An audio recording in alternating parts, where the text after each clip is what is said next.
Good afternoon, everyone, and a very warm welcome indeed to our IHS PhD information session. We see lots of folks coming into the session, and we will give it another 2 minutes for people to log in and to sit down comfortably with a cup of tea or whatever else it is. So just wait 2 minutes, and then we will get the whole thing underway. Well, good afternoon, everyone. Good afternoon from the Netherlands, from IHS, or good evening, depending on where you are. Good morning. We've got lots of different people from different time zones. A very warm welcome indeed to our IHS PhD information session. We're going to talk about the PhD program today, tell you what it is, how it works, how you can apply if you're interested. And we've got a couple of people here involved. It's not just me talking, but a couple of people more. So I'm the dude on the left side of things. You probably have figured it out already. And with me in the room today is Annette van Enge, who is the research program manager, and Lee, who is our program officer. And online in the other room is Laurel, who will tell more about the admissions procedures. Then we have a special guest today, Mukta Naik, who is an alumni of our program, so I should say Dr. Mukta Naik, and she will tell a bit more about her experiences. And we have Nathan and Michaela, our communication officers, to help you out with other things. If during this conversation you have questions, you are absolutely free to put them in the chat box. Our team will pick them up. After the presentation, we will go over some of those main questions, talk about them. And if you have even more detailed questions after that, then by all means, feel free to reach out. So what is on the program today? What we will be covering in the next slide? Yes, indeed. A couple of things. We will talk about, what a PhD is and what it is not. We will talk about the applications, procedure, admission criteria. We will give you information on the fees and the funding opportunities that there are. And as said, Mukta will also talk about her experience of being in this program. So I would say just let's get underway with this. First on, let's talk a bit about what a PhD actually means. So lots of people like to think that this is a sort of scientific highlight. In many ways it is, but also let's be realistic about this. A PhD is sleepless nights, all-nighters. It is the ability to deal with rejections, with the idea that you're failing and you need to do better. So many deadlines, absolutely, and occasionally moments where you question your life choices. Technically, it's 4 years, which sounds like a lot of time. In reality, those 4 years fly by. Sometimes so much so that it turns into 5 years. So this is literally what a PhD is about. But obviously, there are also other sides to this. Indeed. There we are. The PhD is also very much an intellectual endeavor. In our program, we are really interested in you developing your own voice as an independent academic, an independent scientist who has a message to tell to the world. It is, in many ways, it is also a necessary step if you aspire an academic career after this. But increasingly, organizations, NGOs, companies and governments also require a PhD for the most senior roles within organizations. It's both, right? It's not necessarily only for academics, though it is necessary for academics. It is often also necessary for the senior roles elsewhere. Another bullet point I put up here is the, one more back, please. Yes, thank you. One more thing I would like to highlight here, or two things actually I would like to highlight here. First of all, it says that it's a life-changing experience. And I know that sounds a bit like cliche. Everything in marketing terms is life-changing experiences. When it comes to a PhD, it very much is so. You will travel, you will live for most of you would live in a different part of the world for 4 years. And you will learn intellectually, but you will also learn a lot about yourself, about how you deal with work pressure, with stress, how you deal with intellectual challenges that you may feel that you're not quite up to, and you will learn that. And it's fair to say that people going out of this program have also learned a lot about themselves and who they are in this world, and not just not only have delivered a PhD thesis. Last but not least, I like to tell people a PhD is a license to spy in other places. If you just go to other places and ask people, can I look at what you're doing? You usually will be told no. But if you tell them, can I look at what you're doing because I'm doing a PhD research, you usually get a yes. And so it's a very great way of learning topics and looking into spaces and places that you would normally not have access to. So let's move on then to the next one. Because now that we've talked about what a PhD is, we should also give a short answer to the question, what it is not. And that is that for some people, they may be mistaken to believe that a PhD thesis is just like studying a master's degree. Although we do offer courses, and you will have to take courses, you do not get your PhD because you took courses. You get your PhD because you wrote a PhD thesis that is at the intellectual level that we expect there. So, and that also implies that it's not a master thesis but longer, and it also implies, on the other hand, that it's not meant as a sort of a policy making or practical problem solving piece that's out there. I'm highlighting this because we sometimes get questions about this. So someone may say, well, I'm in country XYZ, or I'm working in city XYZ, and we have a problem with public transportation. I'm going to write a PhD about this. Very often the answer to solving the public transportation problem is working with that system, not necessarily writing a PhD. So a PhD can and often has practical implications, but it's not the start of the PhD. Last but not least, it's not easy. I'm going to say that it's not easy, but I think that message already went through. So now that we've talked about what a PhD thesis is approximately and what it is not, we would like to take a closer look at our PhD program. We currently have 15 people in the program, 12 co-supervisors. We got quite a few graduates already from many different countries. We've highlighted a few topics here that are interesting or that represent, I mean, obviously they are interesting, but that represent the work that is being done at our department. For example, Yirang has looked at the smart city development in South Korea. Min Chai has evaluated the Chinese MPI spatial planning program, so looking at how that spatial planning reform has helped China to plan better. The work of Tobias Health is on a very different topic. He looks at the conditions under which cities are more or less successful in getting people to drive electric vehicles rather than conventional gasoline and diesel vehicles.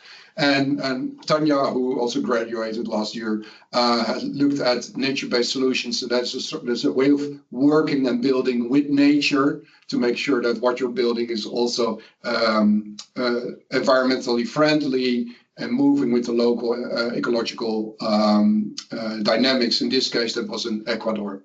So these are some ideas of what people can do in this program. There are other topics, and I will just say I'll just name a few so that you get an understanding of how broad the scope is in our program. We got folks working on urban governance. We got quite a few people working on topics related to climate change and resilience and urban planning. Housing is an important topic with us. Spatial planning and development is important.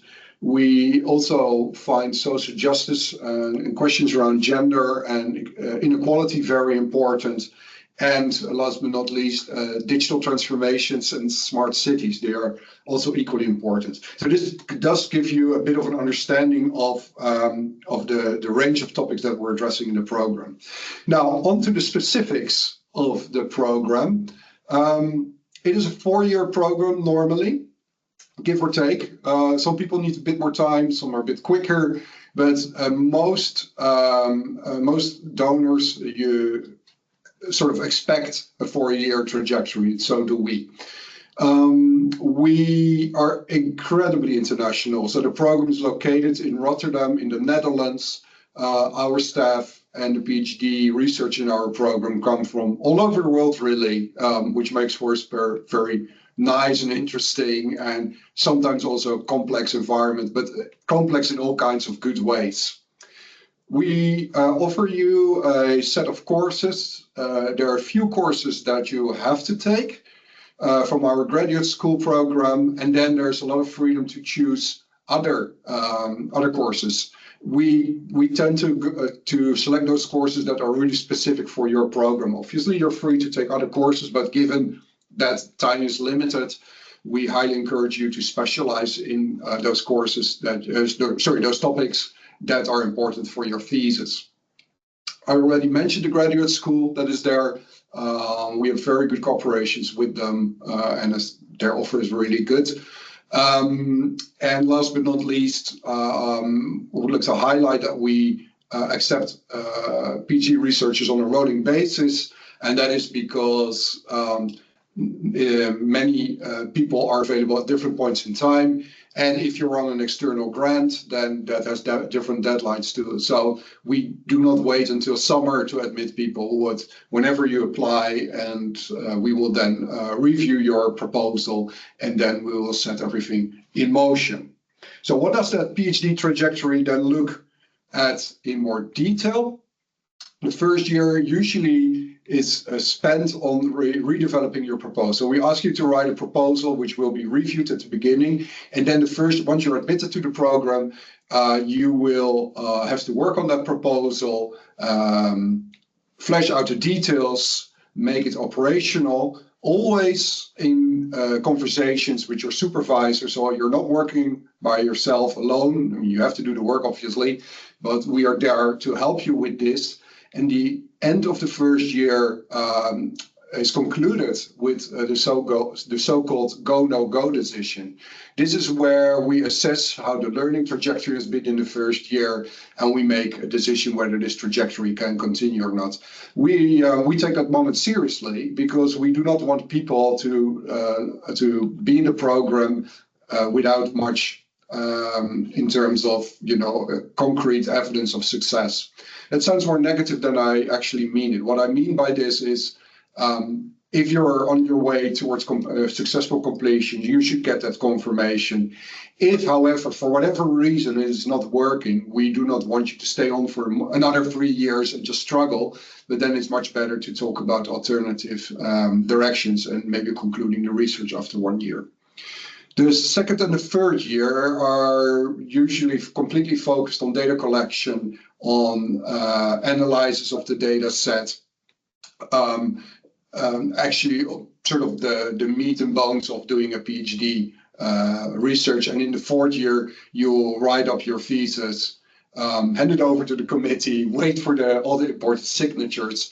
And the graduation usually is 6 months after you have received the final go from your promoter, your supervisor. Very often people use 4 years to hand in the thesis and then return to the Netherlands for the graduation. It's 6 months between the final thesis for various bureaucratic reasons that are way too boring to repeat right now. But don't worry, you have 4 years to work on your research. The graduation then can come later. Good. Then we would like to talk about the admission requirements. Indeed. Yes, here we are. Thank you so much. Perfect. Yeah, no, that's fine. It's working. What do we expect from you? We expect from you to write a short research proposal that explains what you want to do and why you're going to do it and how you plan to do it. And it must obviously fit within our thematic framing, which I already explained in some slides ago. Mostly everything related to the urban, as long as it's not engineering or medicine, because that's stuff we cannot supervise. That proposal is then being reviewed by us, and if we find that decent, then we will you will basically continue in the procedure. You also have to submit a proof of sufficient command of English if you have done your research, your master's in an English program, then this is straightforward fashion. If not, then you will be asked to do a TOEFL or IELTS test. Very obviously, you must have a bachelor's and master's degree. If not, then that will be problematic. And we often get questions about the academic performance that would qualify you for this. Now, I have to point out that across the world, different scales are used, so it's not always very straightforward, but we've given you some indications, at least first class or a GPA of 3.6.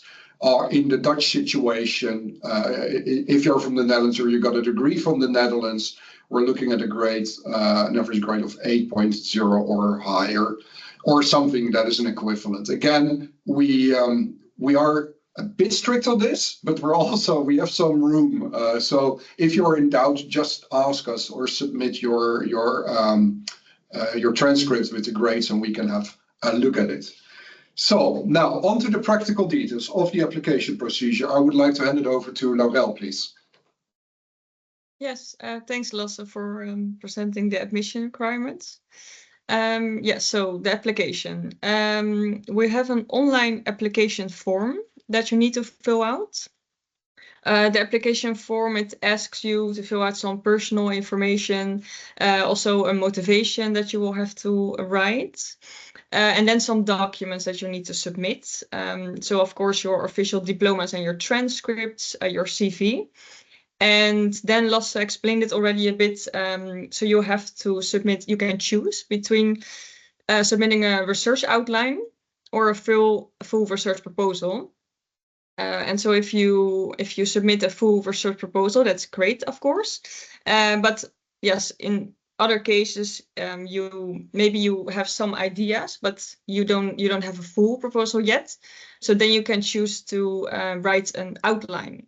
And this outline, you have templates provided on the website for both the outline and the proposal, by the way. You need to use them. So for the outline, it's a few questions that you need to answer. And those are just preliminary ideas for your full research proposal that you will use for your PhD research.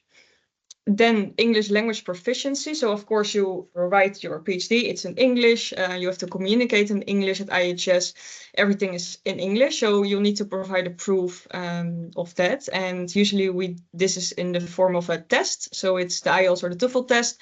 It needs to be 2 years valid at the time of your application submission. But of course, there's also an exemption. So if you are or if you have obtained your master's degree from one of the countries that are written on this slide, you don't have to prove your English. And then in the application form, so of course the tuition fee, it's a big investment. It's 12,500 per year. So in the application form, you need to provide a description of how you're going to fund your PhD research. And so for instance, if you have already obtained a scholarship or you are going to apply for a scholarship, you can write it in the application. And then this is an optional aspect. It's a recommendation letter. It can be useful. Okay, so then once you've submitted your application, if everything is can you go back to the previous slide? Yeah, thanks. So if everything is okay with your application, it will be forwarded to the IHS Research and Academic Selection Committee. They will review it, and then the outcome will be shared with you. This process can sometimes take 2 to 3 months, also depending on how many, how busy the committee is. So that's good to take into account. Also good to mention that the application, you can submit your application at any time. So it's a rolling basis, no fixed deadline. So we advise you, once you have collected all your documents and you have prepared the outline or the proposal, you have to submit it in one go because you cannot save the application form. So just first collect everything and then you can submit your application.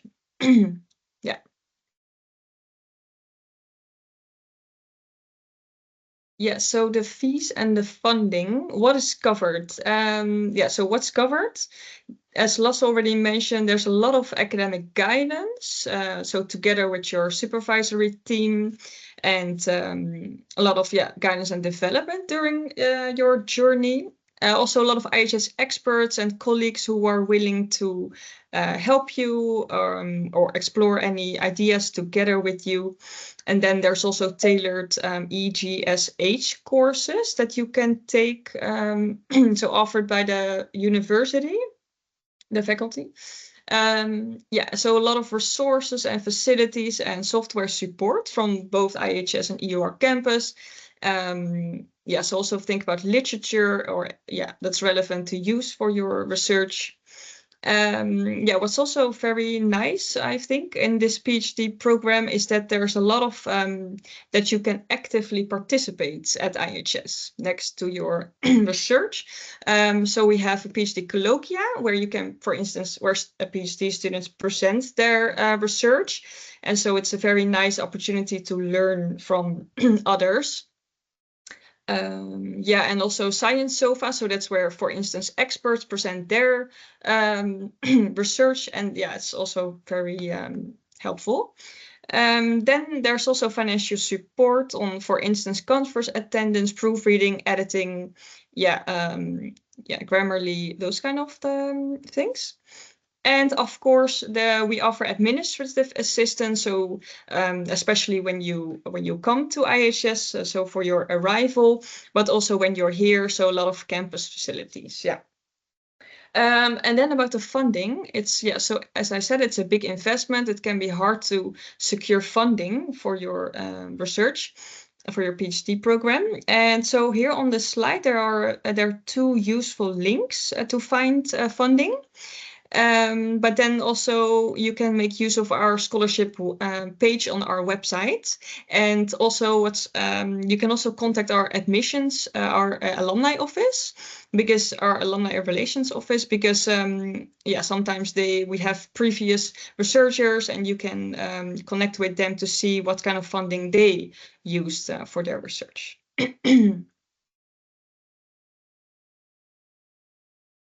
Okay, so when you are admitted to the program and you, together with your team, you will establish how often you will be at IHS, or how often you will be in the Netherlands for your PhD. And so when you'll be here less than 90 days, you will need a short stay visa. And when you're here longer for 90 days, it's a residence permit. And then it's important to note that IHS we will apply for your visa. It's a researcher type of visa. So that you don't have to do yourself. Then it's important to mention that there's the IND has this income requirement. And so it's a financial proof to match this income requirement. That's important. But you will be informed of the amount when once you are in the enrollment process. So it is possible to bring family members to the Netherlands. There are certain criteria for that, but that will also be discussed together with IHS and with you once you will come to the Netherlands. So after you finished your PhD, it's possible to apply for a third year visa. Then you have 1 year to find a career in the Netherlands, and so this third year visa, you have to apply for it yourself. That was it. Well, thanks, Laurel. Thanks so much. And I know this is a lot of information to take in. So if you have any follow-up questions, please use the chat or reach out to us by email. We'll be happy to take your questions. As announced at the beginning of the program, we asked one of our alumni to talk about her experience, her research, and her experience. So Mukta, live from India, thanks so much for joining us. And could you talk a bit about your experience and the research you did here? Yes, absolutely. Thank you, Lasse, and thank you to the team. I defended my PhD only in October of last year, so this is, I'm still flushing and sort of basking in the halo of a recent PhD. So this is a good time to do this. Yeah, so I am based in India, and I was already working as an urban researcher when I was contemplating my PhD, and I had already been interacting with the faculty members who teach in IHS, who work in India and do their field research in India. And so I had some exposure or heard good things about the program. So I basically, my PhD journey started with getting a funded project, which I thought was worth building a PhD on. And I wrote my proposal around that and submitted it. And I actually had the fortune to be able to informally submit it to someone in coordinating the PhD program at the time and getting some feedback on it. So sometimes it's also, I think, useful to show your proposal to peers or to alumni who've been through, the program here. I had the benefit of a little bit of that perspective, but my experience was that it went really smoothly once the proposal had been vetted, and I started my PhD program formally in 2018. My work was on smaller cities and looking at young migrants who come and who pass through small cities. So I was really, interested in examining questions which were not about big metropolitan city centers, but about cities that, even governments are not so invested in sometimes, but are really places where maybe a lot of manufacturing is happening, a lot of new, service activities are coming up, and they're creating a lot of jobs. But from a governance perspective, this is probably going under the radar. So that was the topic of my research. My experience of the IHS PhD program was that in the first few years, and you must remember that COVID happened right in the middle of my duration here. So the uninterrupted sort of access to going into IHS was not there for a couple of years in between. But before COVID, for the 2 years, 2018 and 19, I was moving in and out of Netherlands. So I was living in India, but I was visiting twice a year to spend time. And here's when I discovered that, it's a very vibrant, as Lasse has already pointed out, there are PhD, my PhD colleagues were from several other countries in the world. So no matter what you're researching, there was a lot of context that you got, of perspectives and curious questions that I got from my PhD cohort, from the peer group that I had. And that really, I think, shaped my initial ideas, because when you come into a PhD program, you may have only your country's context as experience, and you may not really see your topic as a global topic. But what I learned here from my peers and from my advisors was that actually anything that we research, no matter where we are doing it, has global relevance. So I think having a more global program, globally oriented program, was really useful here at IHS. The tailor-made, the flexibility that was there in the course selection, I think I really tested the limits of that, because I was quite selective in what I needed, and I was quite firm in not doing, because I was a mid-career candidate, firm in only taking in courses, doing courses that I felt were really, really, beneficial for me particularly. And here I think COVID also helped me, because during COVID, a lot of the coursework went online, and I was able to take in even more courses without spending a very long amount of time in the Netherlands. Though I would really recommend for everyone on this call to try and be on campus. I think I had a lot of FOMO often through these 5 years that I was engaged with the program, at not being able to physically participate, in the activities that I wanted to. And then on the supervision, I wanted to say a little bit about the supervision itself. that what I really benefited from is, and this is also in comparison to a lot of people across the world whom I know who've done PhDs, was bringing in the timely feedback from my advisors, that every time I submitted a draft or a piece of writing, I was quite confident that they would read it in time and come back to me and give me constructive criticism that I really needed. And I'm not saying that it was always very nice, the things they said, but it was always said in a constructive way. And this was the experience that I had, which really, I think, kept me engaged in the program, even though I wasn't a full-time student and moving back and forth between India and the Netherlands. I never felt like I was, dropped out, or I was not connected to the program because of that quick feedback loop that we had established. And this was also really useful during the COVID period when the world went online and everything had to be done online. As an international student, I think a few other things really mattered. One was, of course, having remote access to the resources and the library all of the time. The second was having a very supportive PhD cohort and administrative staff who were responsive on email and were able to answer questions. And I never felt like something was too trivial to ask. And this is really crucial, I think, at various points, especially from an administrative perspective, or when you need, you need to apply for funding for something which you're entitled to, and you're navigating the processes, all of these things. So overall, the support system that I had was really good. The other thing is, because of IHS being affiliated to such a large graduate school, that's also something I benefited from, because my co-advisor was not from IHS and brought in, an external expertise that was really crucial to shaping my PhD thesis. So that sort of flexibility that IHS has really benefited me. And to end, I'll just talk about 3 takeaways from doing a PhD. A lot of people ask themselves this question: why do a PhD at all? What is it that you learn that you don't already know? And I'd say that, I came away with a lot of confidence. So you may know before a PhD that you know, but after a PhD, everyone else knows that you know. And that's really important.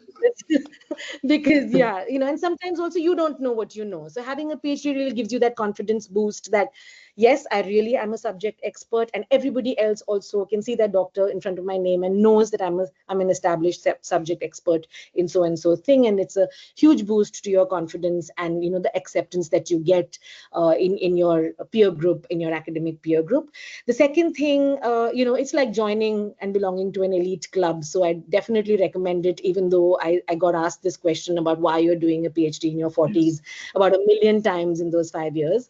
And the third thing that I really wanted to stress is that for an academic career, I think the most difficult thing is going through a journal review process. And here is where I think my advisors really supported me. So it wasn't just that they were advising me on my thesis, but during my PhD, I was also writing journal articles, and they actually handheld me through this kind of a process. This links to Lasse's point about how a PhD teaches you to take criticism in the right spirit. So I think I'd really credit IHS and my PhD advisors for helping me through that. And now I don't feel so bad when I get rejections, and I can, make sense of why I've been rejected. And also that post PhD, you also become a reviewer. So you also then take that lesson forward when you review other people's articles. So all in all, it was a very intense and positive experience in which I felt very supported. And my trajectory, I think nobody's trajectory in IHS is similar to each other's. Everybody has a very unique and different trajectory in terms of how they navigate those 4-5 years that they are affiliated with the program. Mine was quite atypical because of COVID, because of the fact that I was not based in Netherlands all the time, but my net experience was that I felt very supported, and at the moment of graduation, I really felt like I belonged to the program. So thank you again to IHS for making that happen. Thank you. Thanks so much, Mukta, and really appreciate your giving you an overview of what it is to be in this program and to work as a region. I would have one more question for you, actually. So, what is the biggest what was the biggest assumption you had when you started, and it turned out to be completely wrong in the end?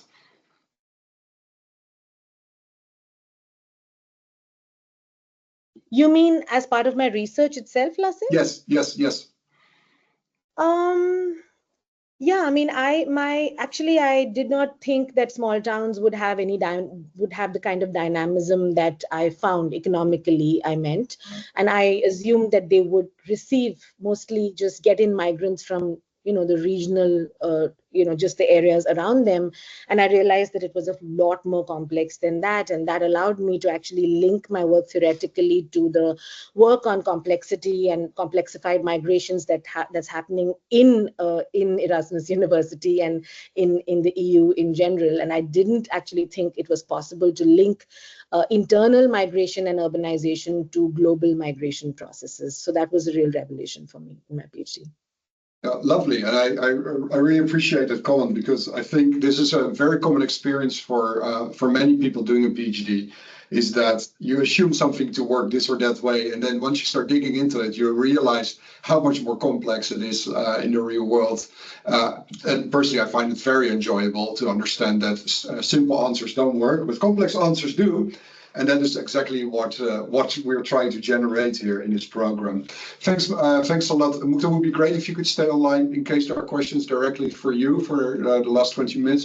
For now, I would like to turn it to Nathalie, who will talk a bit about doing this work in the Netherlands. Yes, so thank you once again, Mukta. I think it's really great that our attendees got a chance to get the insights of our PhD program. We also wanted to take a moment to just zoom out a little and focus on something else exciting, which is the city that makes this all possible. Hereby a quick welcome to Rotterdam. So Rotterdam is often called the city of resilience. After being heavily bombed during the Second World War, the city had to completely reinvent itself.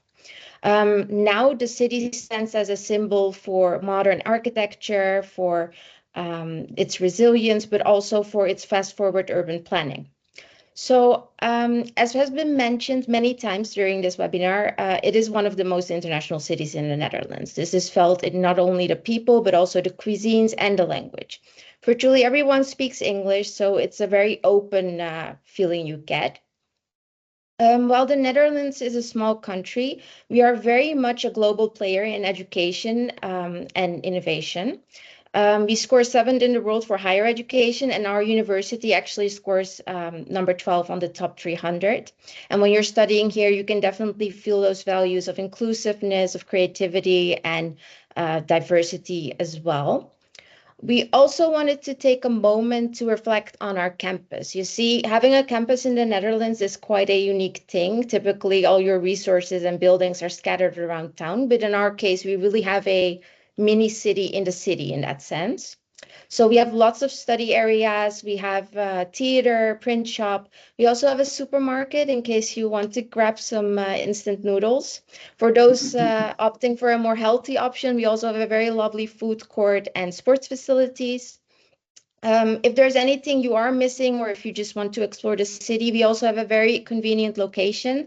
And within a 15-minute bike ride, you're in the city center. With that, I would just like to thank you all once again for attending our webinar. If there's any questions that are more specific to your case, or you feel are a bit more personal, you can reach out to us at admissions@IHS, and we would love to hear more from you. Also, feel free to just take a look on our website once again to check out the pages and get more information. You can also find us on social media, on Instagram and LinkedIn, to get more of a feel about the life at IHS and the projects we do at our institute. But for right now, I just really want to thank you once again, and we can just move on to the Q&A part of our session. Thank you so much, Nathalie. That is much appreciated. So that concludes the presentation, the formal bit of the session. We're open for any questions you may have, and I know the colleagues have been monitoring the chat, and I don't know if there are any questions currently that we could answer.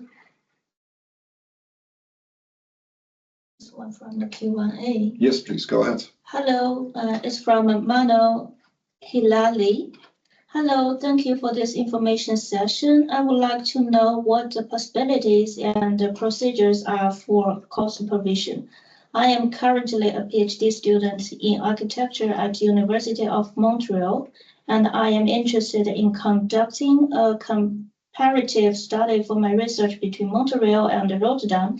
I'm also very interested in the opportunity to collaborate with your university, particularly through IHS, which aligns well with my research interests. Thank you. Thank you so much, Manuel. And a really a great question. And also a very specific one. So this is probably something we would like to discuss in a personal meeting with you.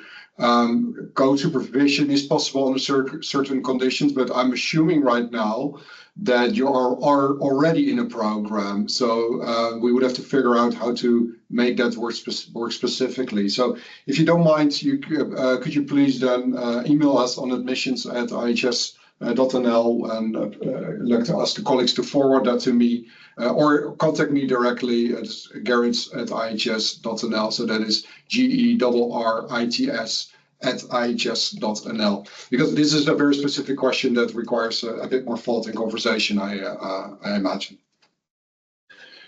Any other questions right now, dear colleagues? Yes, thank you. Yes. So Mongya says he has submitted all the documents for application. That's lovely. I haven't seen it yet, but yeah, it's under preliminary check. Okay, so Mongya, your application is currently being processed. Any other questions? No. Also, feel free, PhD alumni Mukta, really benefit from the chance to ask someone about the program that has experienced it. Yes, absolutely. Because I can do the marketing talk, but Mukta knows how it is. There's also a bit of a gap there. From Joseph from Nigeria. Nice to meet you, Joseph. Please can I have the details on admission requirements for PhD? So our admission requirements. Yeah, go ahead, Natalie, please. Yeah. So our admission requirements are highlighted on our website, but maybe if you have a specific question about this right now, we can also help you. However, I really do recommend maybe reaching out to our email address if it's more specific to your personal case. And also, it was on the previous slides, and I don't know, Natalie, can we share them one way or the other? Well, they are on the website, obviously. Also, Shivani has a question in the meantime. Yeah. Hi, I actually missed the early 10 minutes of the webinar. So I just want to ask whether is it possible to pursue it as a part-time option? I am also actually a working professional based in Bangkok, Thailand. And I'm a disaster management professional working with an experience of over 14 years now. So I was just wondering, because I missed the earlier part, because I'm really exploring options that I can undertake. Yes, thank you so much for that question. Yeah, it's a great question, and the short answer is yes. There are possibilities there. We can explore them together. You would not be the first one. There are quite a few more folks who do it this way. So that could definitely work. I also would like to highlight, we have another colleague working on disaster impact and resilience and recovery. So that you would not be the only one working on this. That's also something I would like to highlight here. I think the complexity is not on our end. The administrative complexity we can manage. The bigger complexity will be to balance your workload with the demands from the PhD. And I don't know, Mukta, could you perhaps say a few words on that? Because you did that, right? That's right. Shivani, personally, it's quite challenging and it requires a lot of commitment from you. I mean, from us who commit to the program. I would say IHS was there and supportive, and even to the extent that in the last year when I was writing up, I had check-in. I was based in India and I was working full time, but I had check-in calls, monthly check-in calls that pushed me through. I would. My very upfront advice would be to, I think, plan for some sort of a sabbatical during your writing phase, because even though you can squeeze in field work with short leaves or however you're managing it. And I'm assuming that it's possible to build in some of this as part of your work, like I did. Writing it completely takes a lot of mind space. So as long as you can plan to be flexible over the next 4 years and towards the end of your PhD, maybe take some time to write, it should be doable. So IHS is really not the obstacle. It's usually finding time at the right time to be able to devote to the PhD. That's the obstacle from the student's end, is in my experience. Yeah, indeed. And also from the people that I supervise who do it, this is the biggest one, indeed. Finding the time, not just in terms of hours, but also finding the time mentally to sit down, reflect, and collect your thoughts and write it up. Yes, thanks so much, Mukta. Yeah. And also, if you have an idea or proposal how you would work, what your research would look like working from Bangkok, please do submit. We will be happy to review that and give you recommendations. Yes, thank you so much. I think that really helps. And I'd also be really glad to share my research outline, because I'm already exploring. So I have some ideas in mind, and it would be really nice if I can write to someone who can further guide me on this. Yes, Thank you. yeah, most certainly. Please do write me. Could you please put my email address in the chat, and then people can pick it up. Yeah. Thank you so much. Pleasure. More questions? Can someone read it out for me, please? Yunus. Yep. Hi, I'm Yunus from Indonesia. I would like to address some questions. First question, for the requirements of grades in the previous academic record, is it an absolute requirement? How about if I have a grade that's slightly before the minimum requirement? The second question is there any opportunity of fully funded PhD program from IHS? The third question is, what is actually the hardest challenge on completing a PhD program at IHS? Yeah, thank you so much, Yunus, for those questions. They're great questions, and good evening to you. So let's these are good questions, and I will unpack them. Let's start with the hardest challenge. Most people would argue it's the Dutch food. That is the biggest challenge. But other than that, I'm imagining you're more on the intellectual bit. I would say the biggest challenge for most is to deal with the fact that not everything will be perfect and fine all at once, and that your work will be criticized and reviewed and criticized again, and that you will be sent back to the drawing board. That is part of the learning trajectory, but it is not always nice to feel that your work was not perfect yet. And Mukta also referred to it already. Receiving reviews and bouncing back from that is definitely one of the hardest challenges. I also can, from my own experience, can say that this is the hardest bit. Now, on to the absolute requirements. As I mentioned in the presentation, we do decide on a case-by-case basis, but the grades are there to guide you, and it is to explain to you that if you are below the minimum requirements, that the chances of being able to successfully complete your thesis are relatively low. That is not just us being nasty. We just simply have the experience that people have had a certain grade are more likely to complete the project on time and with the right qualities than people who are outside of that range. That does not mean that's impossible. It just means that there's a few more caveats that come with this. And it's really also to protect yourself. You do not want to be in a program where you would struggle from day one until the very end. So it is a measure, but also an indication for yourself. Saying this, I always feel a bit bad saying this, because it almost looks like if grades that do not meet the minimum requirements are bad, they are not. They could be absolutely great and fine for different types of careers. For the PhD, this being an academic scholarly piece of work, a good grade is a good indicator of the likelihood of success. Then on the fully funded PhDs, IHS does not offer this. Very, very occasionally, we have project-based PhDs where the position is funded, and we will advertise them accordingly. But this happens less than once per year, maybe once in 2 years or something. So you can imagine that the competition is pretty steep for that. Also, if it is project-based, it means that while the position is fully funded, usually comes also with a very specific scope or task. For example, one of the projects that we're currently working on that is fully funded is on the decarbonization and the greening of the cement industry. Now, if someone is specialized in that, that would be a great match, but very few people are. So if your background is on a different topic, then probably you would not be hired for that. So these are the 3 things that I wanted to share with you. Thanks. Thank you so much.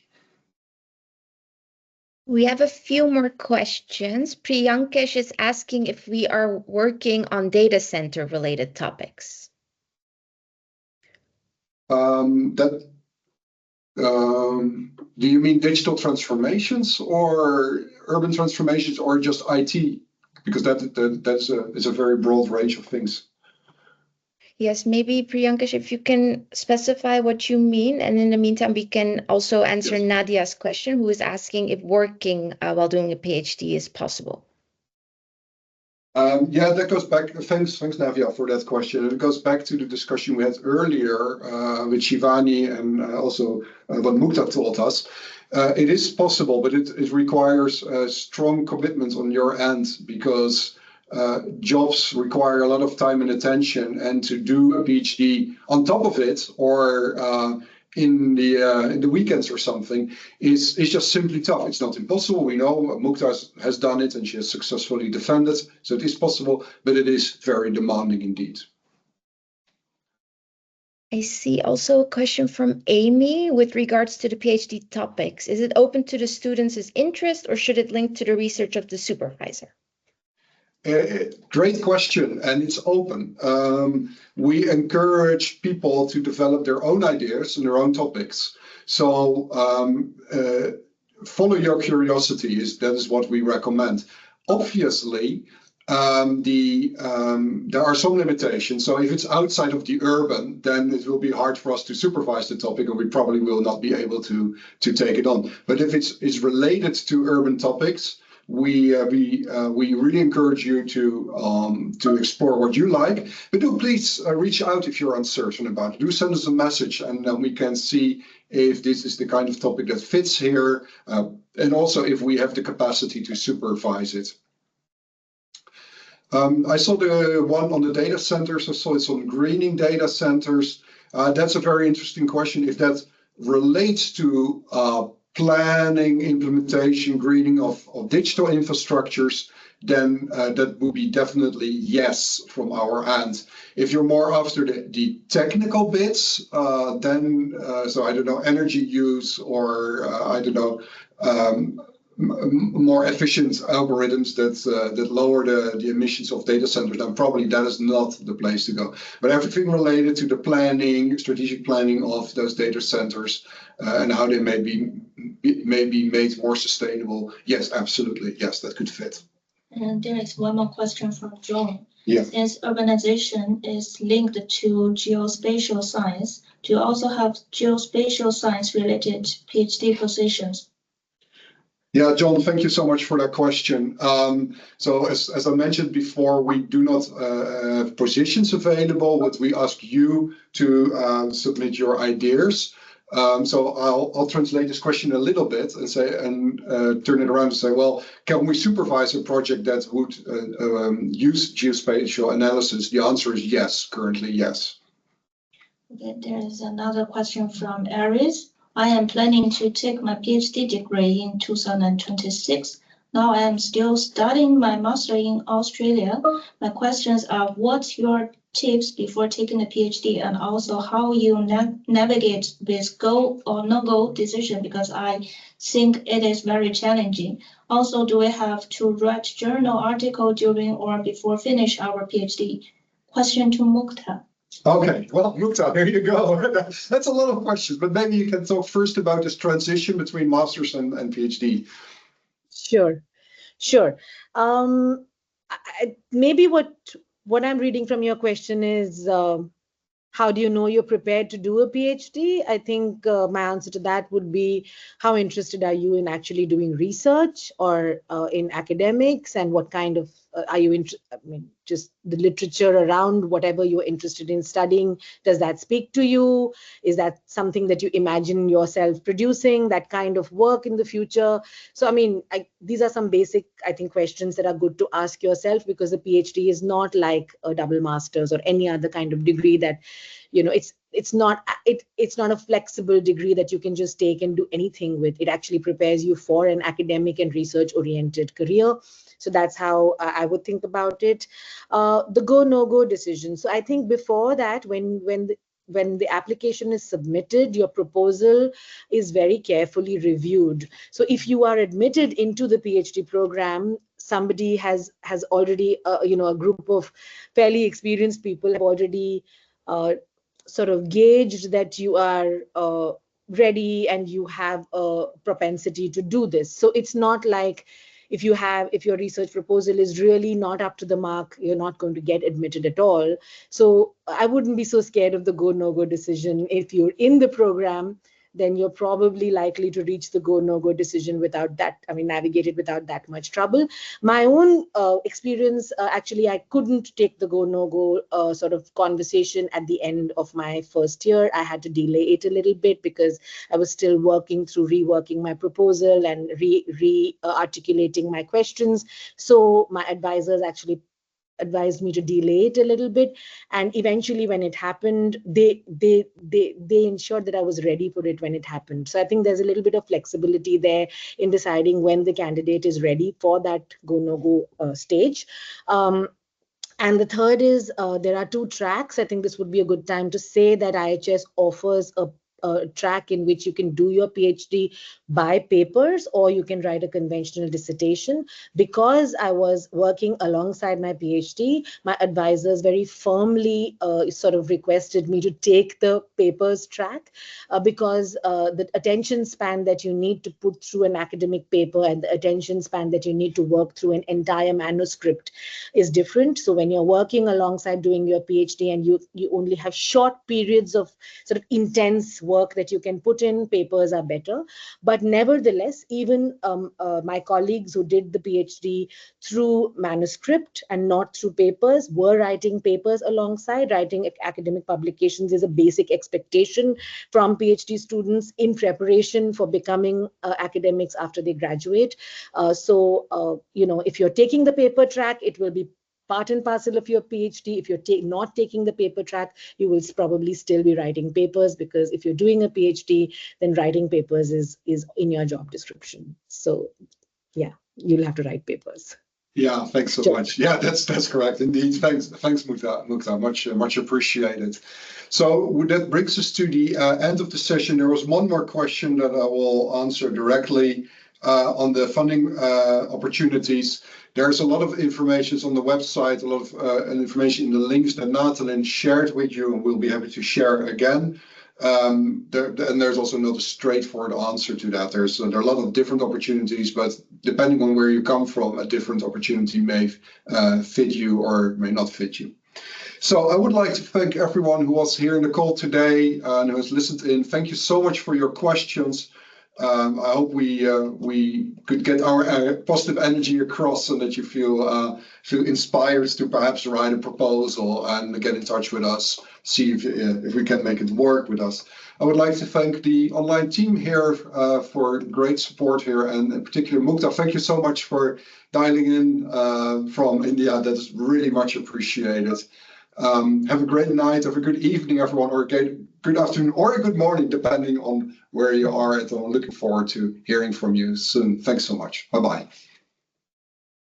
Thank you, everyone. Bye. Bye-bye.